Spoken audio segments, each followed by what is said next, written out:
Hello students, welcome to my channel Learning History Made Easy. In today's video, we will be seeing about the next video in our political science series, that is integration of princely states. Before going into the video, if anyone is seeing the channel for the first time or if you have not subscribed to my channel, please do subscribe and share it with your friends, and also click the bell button to receive notifications whenever I upload new videos. So without wasting time, let us get into today's video. So as I have told, today's video is about the integration of princely states. Integration of princely states. Okay. So in last video we have seen about the interim government and the Lok Sabha and elections. All those details we have seen. Now the next task was the integration. So British India consisted of British Indian provinces and the princely states. So if we see British India, it consisted of that is British Indian provinces,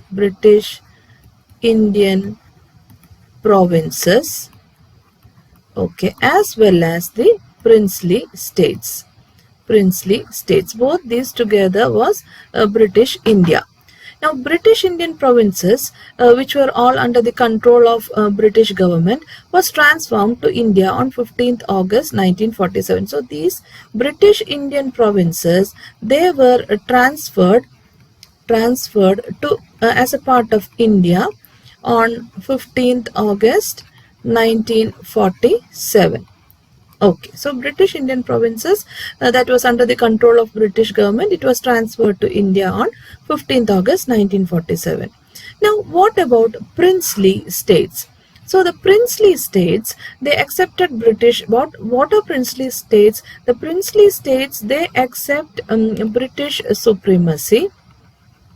Okay, princely states are those who accept British supremacy, but they have certain amount of freedom in their internal affairs.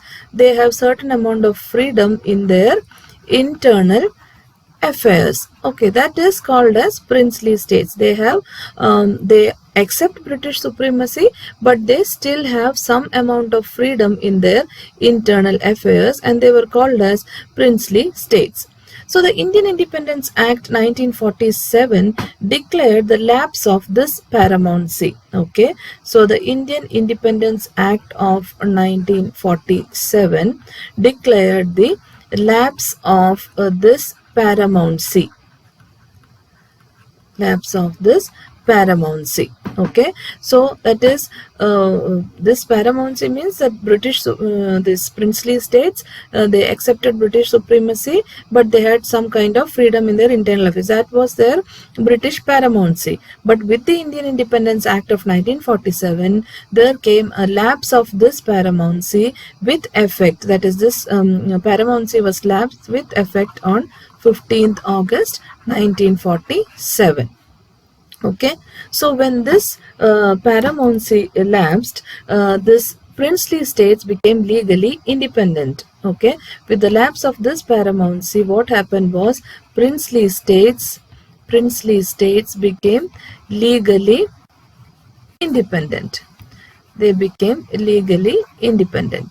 So when they became legally independent, they were having two options. They were free to join either India or Pakistan. Okay, so this was the situation. So princely states became legally independent, and that time they had the option, or they were free to either join India or to join Pakistan. Now Sardar Vallabhbhai Patel, took charge of Indian States Department. He took charge of the Indian States Department, and V.P. Menon became the secretary. Okay, became the secretary on 5th July 1947. So Sardar Patel took charge of Indian States Department and VP Menon became the secretary on 5th July 1947. Now all the states except few have acceded to Indian Union. Okay, all the states, all states except a very few, they have decided to accede to. They have acceded to Indian Union. Okay, they have acceded to Indian Union, and this accession to Indian Union by these states was according to the instrument of accession. Okay, so I will write it here. So all these states acceded to the Indian Union according to the instrument of accession. Accession. So what is instrument of accession? According to this, they acceded only 3 subjects. Okay, according to this instrument of the instrument of accession, they acceded 3 subjects when they joined Indian Union, that is defense, then foreign affairs, as well as communication. So this was the instrument of accession. So all states except a few states, they joined Indian Union in accordance with the instrument of accession. According to this, they acceded only 3 subjects, that is defense, foreign affairs and communication. About 565 states, okay, 565 states which were situated within the boundaries of dominion of India, except some states, like Junagadh, then Hyderabad and Kashmir, and a few acceded before independence itself. So almost 565 states, what they did is they acceded to the Indian Union before independence itself. But some states like Junagadh, Hyderabad, Kashmir did not do that. Okay, now what did these few states do? That is states like Junagadh, Hyderabad and Kashmir, what did they do? 565 states already acceded to Indian Union before independence itself. Now what about the states like Junagadh, Hyderabad and Kashmir? So we'll see that. Before that, we'll just go through the points which we have studied till now. Integration of princely states. British India consisted of British Indian provinces and the princely states. British Indian provinces, which were under the control of British government, was transferred to India on 15th August 1947. The princely states accepted British supremacy but enjoyed certain amount of freedom in their internal affairs. Indian Independence Act of 1947 declared the lapse of paramountcy with effect from 15th August 1947. Princely states became legally independent and were free to join India or Pakistan. Sardar Patel took charge of the Indian State Department and VP Menon became secretary on 5th July 1947. All states except few acceded to Indian Union in accordance with an instrument of accession. According to this, they acceded only 3 subjects: defense, foreign affairs and communication. About 565 states situated within the boundaries of dominion of India, except Junagadh, Hyderabad, Kashmir, and a few had acceded before independence itself. Okay, so now let us see about these states which had not acceded to the Indian Union. So the next topic is Patel Scheme.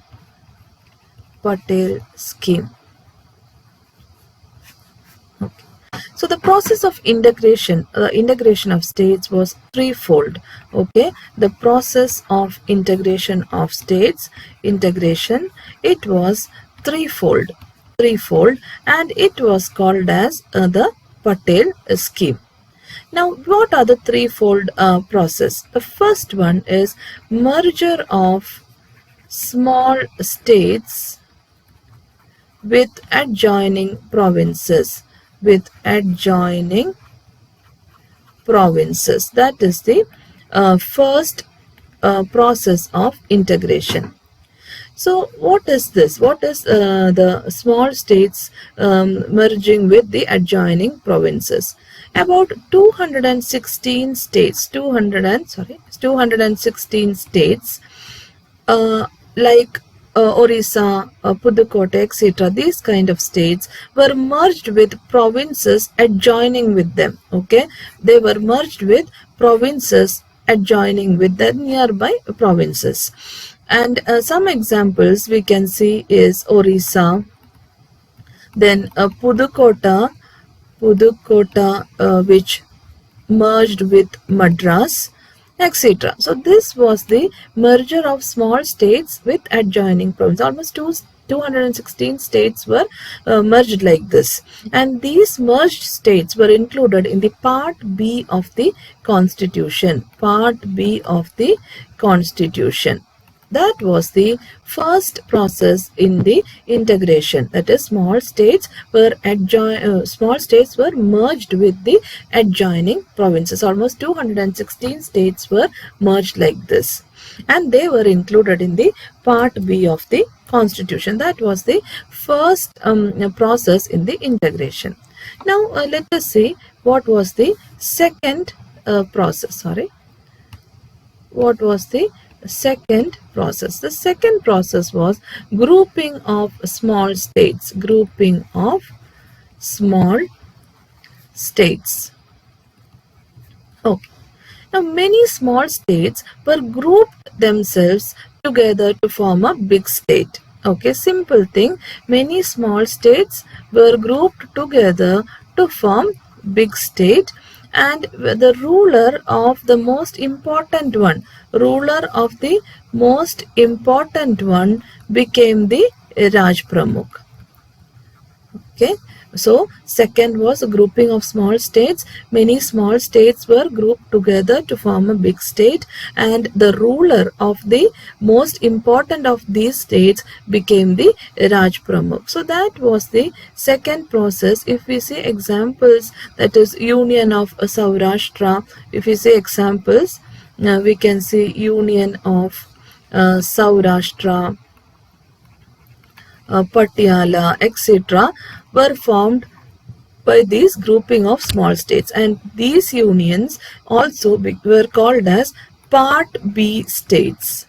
Okay, these were called as Part B states. So this was the second process in the integration, that is in the Patel scheme. This was the second process. Now what was the third process in the Patel scheme? Okay, so if we see the Patel scheme, let us see what was the third process. The third process was integration into Chief Commissioners provinces. Chief Commissioners provinces. So now what is this? What is integration into Chief Commissioners provinces? About 61 states which were small and backward, 61 states, they were converted into centrally administered area. Centrally administered areas. This is what was done. This was called as integration into Chief Commissioners province. 61 states which were small and backward, they were converted into centrally administered areas as Chief Commissioners province. So these states were converted into Chief Commissioners province. See example, Himachal Pradesh, then Ajmer, etc. were some states which were converted into centrally administered area as Chief Commissioners province, and these were called as Part C states. Okay, these were called as Part C states. So all these three were the processes in the integration of states which were called as Patel scheme, which was a threefold process. So like this, in Patel scheme, many states were integrated. Now let us see what happened after that. Next is about the accession of Junagadh, Hyderabad and Kashmir. So before that, let us just go through these points which we have studied. Patel Scheme. The process of integration was threefold, known as Patel Scheme. First one, merger of small states with adjoining provinces. About 216 states were merged with provinces adjoining them. Example, 24 states of Orissa, Pudukkottai with Madras, etc. These merged states were included in Part B of the Constitution. Next is grouping of small states. Many small states grouped themselves to form a big state, with the ruler of the most important one becoming the Raj Pramukh. Example, Union of Saurashtra, Patiala, etc. These unions were called as Part B states. Now, integration into Chief Commissioners' provinces. About 61 states which were small and backward were converted into centrally administered areas as Chief Commissioners' provinces. Example, Himachal Pradesh, Ajmer, etc. And they were called as Part C states. So, these were the points regarding the Patel Scheme. Now, let us move on to the next topic, that is accession of Junagadh, Hyderabad and Kashmir. In that, first we will see accession of Junagadh. Okay. So these three places, that is Junagadh, Hyderabad and Kashmir, have not joined the Indian Union like the other states. Now the Nawab of Junagadh. The Nawab of Junagadh, his name was Muhammad Khan. He declared accession to Pakistan. So they were given a choice either to join India or Pakistan. So the Nawab of Junagadh declared accession to Pakistan. But this was against the wishes of the people. So the people were against this, and the people were in favor of joining India. So the people were in favor of joining India, but the Nawab was favoring to join Pakistan. As a result, there was a rebellion. As a result, the people rose into rebellion and the Nawab fled to Pakistan. The Nawab fled to Pakistan. He went to Pakistan. And a plebiscite was held. That is, a plebiscite means a kind of meeting to know the common opinion of the people. Voting was done, and in this plebiscite, the people voted to accede India. In the plebiscite, the people voted to join India. That was the decision of the people after the Nawab fled to Pakistan. And people voted to accede India, and with this, Junagadh was merged. Junagadh was merged with Saurashtra. Junagadh was merged with Saurashtra. So that was the accession of Junagadh. So the Nawab of Junagadh wanted to join Pakistan, but the people were against this. People wanted to join India. As a result, the people rose into a rebellion, and the Nawab fled to Pakistan, and a plebiscite was held and voting was done, and people voted to join India, and likewise Junagadh was merged with Saurashtra. Now let us see the case of Hyderabad. Hyderabad. What happened with Hyderabad? So Hyderabad, it was surrounded by Indian territory. So the place Hyderabad was surrounded by Indian territory, and the ruler of Hyderabad, Asad Usman Ali Khan, wanted an independent state. So his wish was, he wanted an independent state. Okay, and he made a standstill agreement with India. The ruler made a standstill agreement with India on November 1947 to maintain the status quo which existed before 1947. So he wanted to maintain the same status which existed before 1947. That was the standstill agreement which was made by Asad Usman Ali Khan. During this time, there was a movement against this Nawab. Okay, during the same time, there was a movement going on against this ruler. A movement was going against the oppressive rule of this Nawab. And the Congress and communists were in the forefront of this movement. So this movement actually, in the forefront of the movement, who were there? Congress and communists were there in the forefront of the movement. So what happened? The ruler of Hyderabad wanted to have an independent state, and he made a standstill agreement in November 1947 to maintain the same status quo which existed before 1947. During this same time, there was a movement against the oppressive rule of the Nawab, which was going on, and that movement was led by Congress and communists. That is, Congress and communists were in the forefront of the movement. And after that, what happened was the ruler, that is the Hyderabad Nizam, he ostracized the people with the help of paramilitary force. Okay, he attacked and he ostracized the people with the help of his paramilitary force. He suppressed the people who was revolting against him with the help of his paramilitary force. And when this happened, the Indian army entered Hyderabad.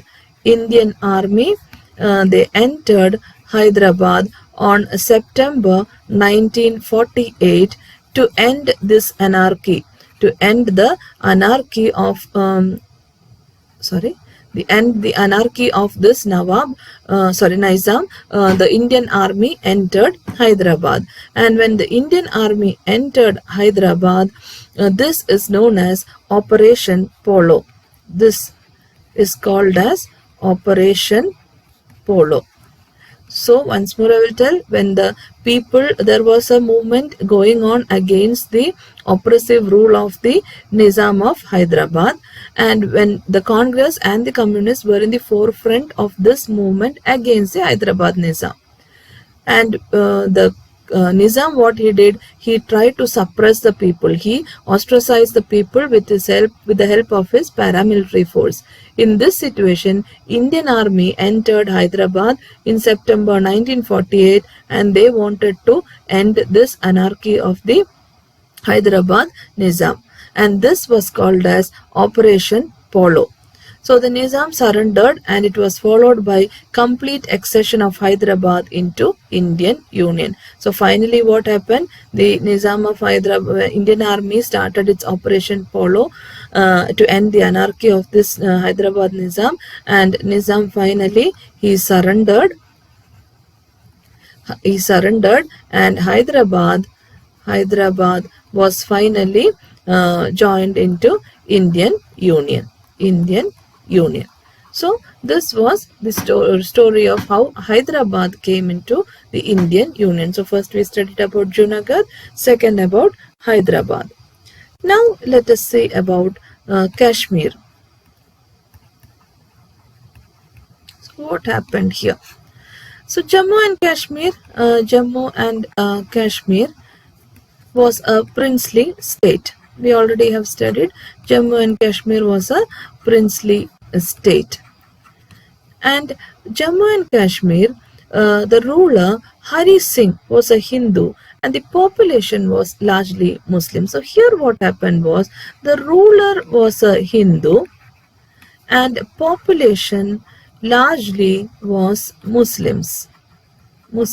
Okay, like we can say majority was Muslims, and they wanted to have an independent status for the state. So they also wanted to have an independent status for their state. Okay, and in view of the geographical contiguity and the greater numerical strength of Muslims, the state of Pakistan was anxious to bring it under its control. Now Pakistan also wanted to bring it under its control. Why? Because of two things. One was the geographical contiguity, that is where it is its location, we can say, and the greater numerical strength of the Muslims. Because of these two reasons, Pakistan also was very anxious to bring it under its rule. So Jammu and Kashmir was a princely state, the ruler was a Hindu, but maximum population were Muslims, and it wanted to have an independent state. But Pakistan, because of its geographical location and the maximum number of Muslim population, they also wanted to bring it under its rule. Pakistan also wanted to bring Jammu and Kashmir under its rule. Now in October 1947, what happened was, so in October 1947,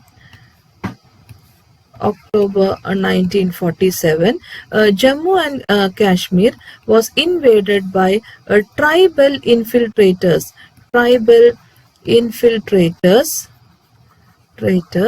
of Pakistan. Okay, Jammu and Kashmir was invaded by some of the tribal infiltrators of Pakistan. That time, Jammu and Kashmir Maharaja was forced to seek Indian military help.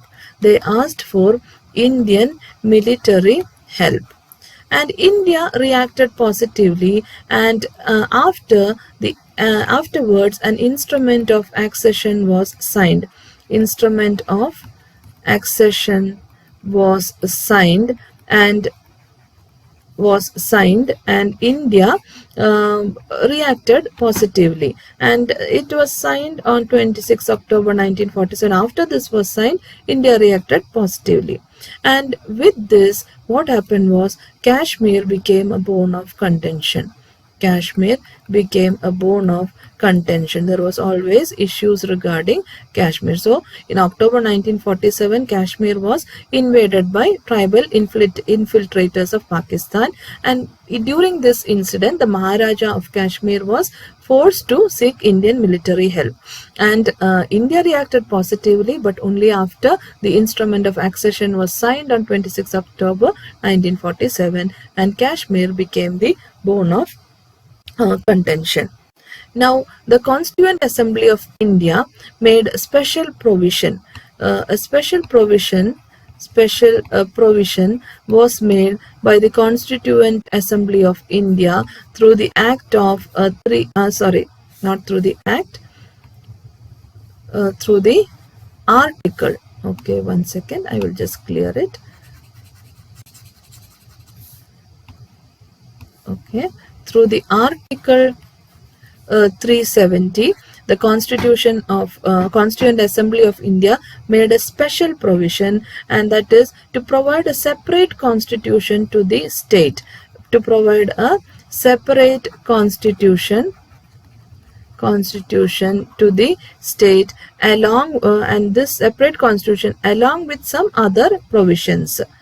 So that was a special provision made for Kashmir through the Article 370. It was to provide a separate constitution and also some other provision. In April 1950, the Security Council of UNO appointed Sir Owen Dixon. Owen Dixon was appointed as UN representative to help the government to solve the dispute of Jammu and Kashmir. It was to solve the dispute of Jammu and Kashmir which was going on between India and Pakistan. That was done in April 1950. Security Council appointed Sir Owen Dixon as UN representative to help the government to solve the dispute of Jammu and Kashmir. In 1951, okay, the next point is in 1951, the Constituent Assembly met in the state to frame a constitution. Okay, it wanted to frame a constitution.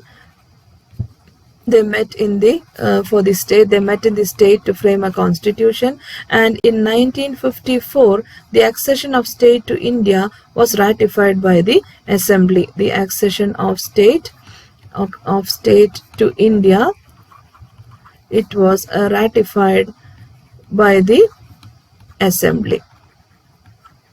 Assembly. And in November 1956, it adopted a constitution which legalized the status of Jammu and Kashmir. It legalizing the status of Jammu and Kashmir as a unit of Indian Union. Okay, so in 1951 the Constituent Assembly met in the state. Okay, this was to frame a constitution. And in 1954 what happened, 1954 the accession of state to India, it was ratified by the Assembly. In November 1956, it adopted a constitution legalizing the status of Jammu and Kashmir as a unit of Indian Union. So thus Jammu and Kashmir was made as a unit of Indian Union.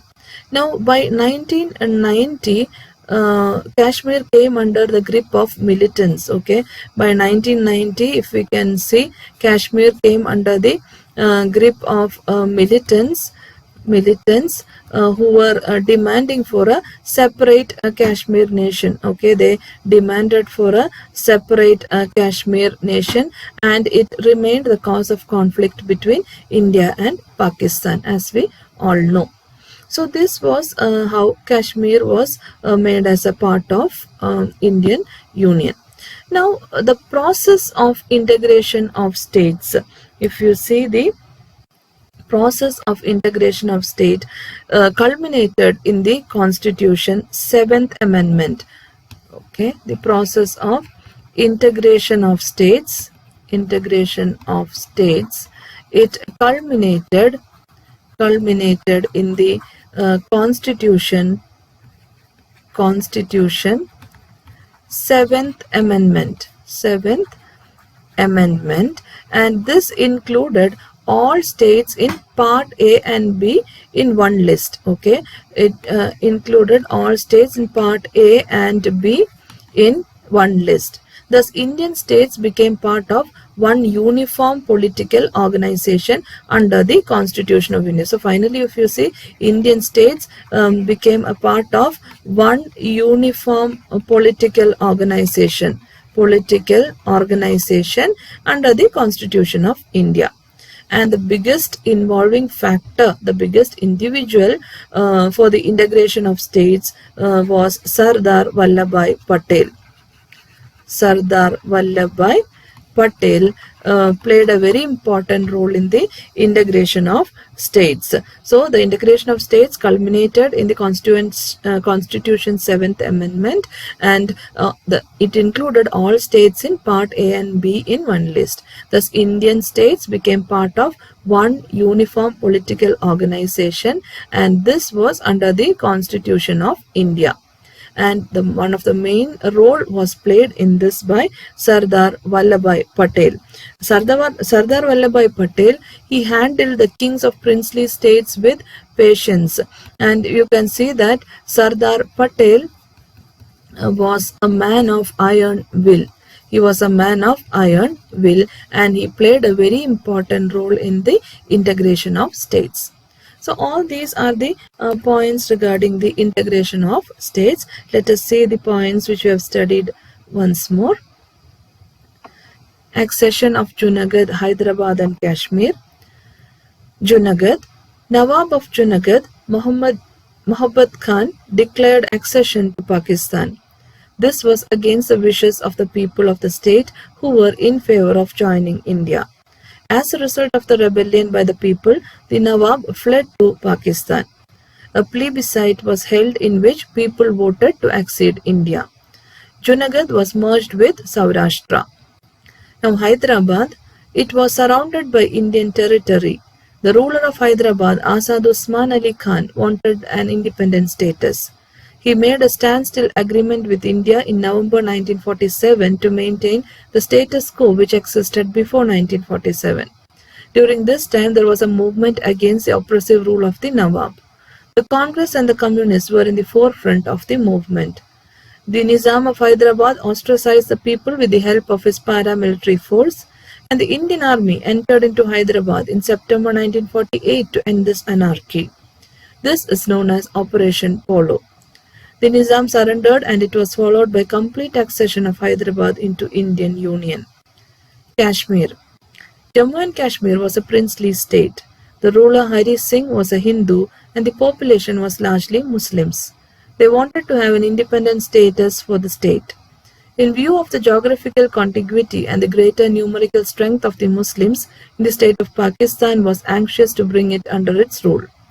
In October 1947, Kashmir was invaded by tribal infiltrators of Pakistan and Maharaja was forced to seek the Indian military help. India reacted positively after Instrument of Accession was signed in 26 October 1947.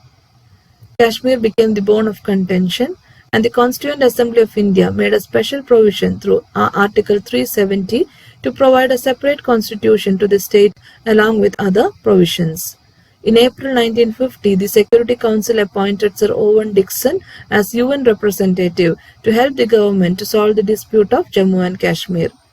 In 1951, the Constituent Assembly met in the state to form a constitution, and in 1954, the accession of the state to India was ratified by the Assembly.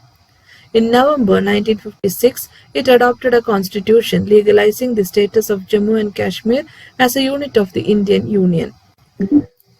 By 1990, Kashmir came under the grip of militants who were demanding for a separate Kashmir nation, and it remained the cause of conflict between India and Pakistan. The process of integration culminated in the Constitution's 7th Amendment, which included all the states in Part A and B in one list. Thus, Indian states became a part of one uniform political organization under the Constitution of India. Sardar Vallabhbhai Patel was the biggest individual factor in the integration of states. He handled the kings of princely states with patience, tact, and sympathy. He was a man of iron will. So now let us see some question and answers regarding these topics. What is meant by paramountcy or suzerainty? The princely states accepted British supremacy but enjoyed certain amount of freedom in their internal affairs. This was called as British paramountcy or suzerainty of the British. What is Operation Polo? The Nizam of Hyderabad ostracized the people who revolted against him, and this was done with the help of paramilitary force. The Indian Army entered into Hyderabad in September 1948 to end this anarchy, and this is known as Operation Polo. Next one, what is Instrument of Accession? All states except few acceded to Indian Union in accordance with an Instrument of Accession. According to this, they acceded only 3 subjects: defense, foreign affairs, and communication. Which article of the Constitution gives special status to Kashmir? Article 370. Who is responsible for the integration of states? Sardar Vallabhbhai Patel. Who is called as the man with iron will? Sardar Vallabhbhai Patel.